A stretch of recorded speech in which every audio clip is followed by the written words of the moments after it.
Hello everybody, welcome to day one of AAD 2025.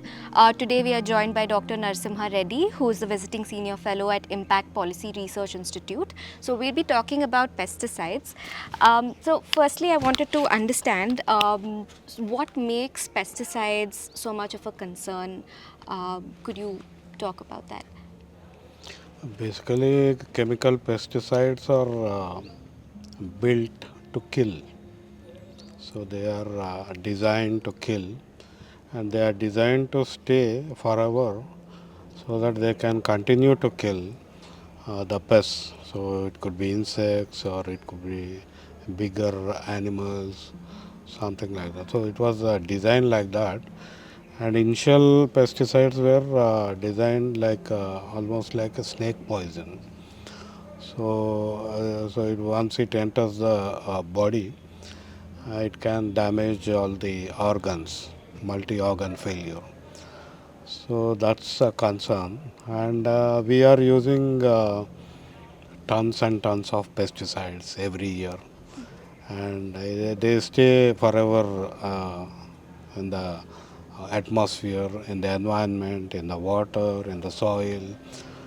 Uh, and in India, I feel the concern is more because one, we don't have a regulation, and most of us are illiterate, have zero knowledge on pesticides, and we don't have a medical establishment which learns and tries to give and better treatment to poisons of victims of poisoning. So we are seeing a lot of pesticide poisoning in rural areas, and people don't know why they are dying, why their children are dying, why their parents are becoming ill.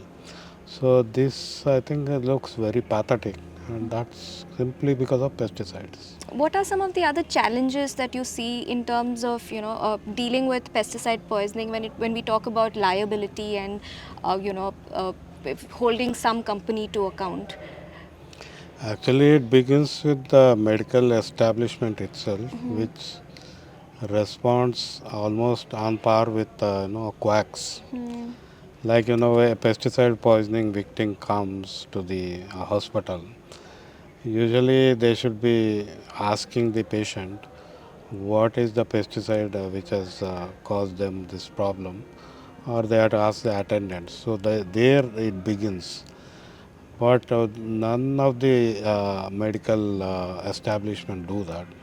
So the other issue which we are seeing is because of this, we don't have any proof or medical proof which we can link this particular illness or death with the particular pesticide. So that's one challenge. The second challenge is, as I mentioned, doctors, the epidemiology of Indian medical establishment is not developed. So we don't do postmortems at all. So we don't know how a patient has died after ingestion of a pesticide accidentally or deliberately.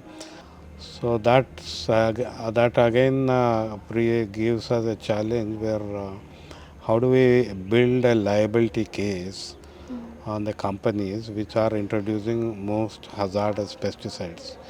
Could you talk about the legislation in the country and also like what needs to be done to address the issues that we are seeing right now with pesticides? India has only one law, pesticide regulation, Insecticide Act 1968. In fact, that act law itself came because prior to that we had a lot of poisoning cases, pesticide poisoning cases. So in 2006, I think somewhere when Center for Science and Environment raised the issue of pesticide residues in Pepsi Cola and Coca Cola, then the parliamentary committee came up and they said, why are we using 66 pesticides which are banned outside and in India?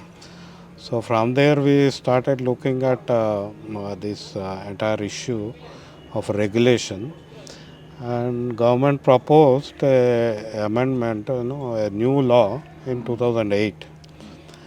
But that draft was not at all helpful the way we wanted it to be.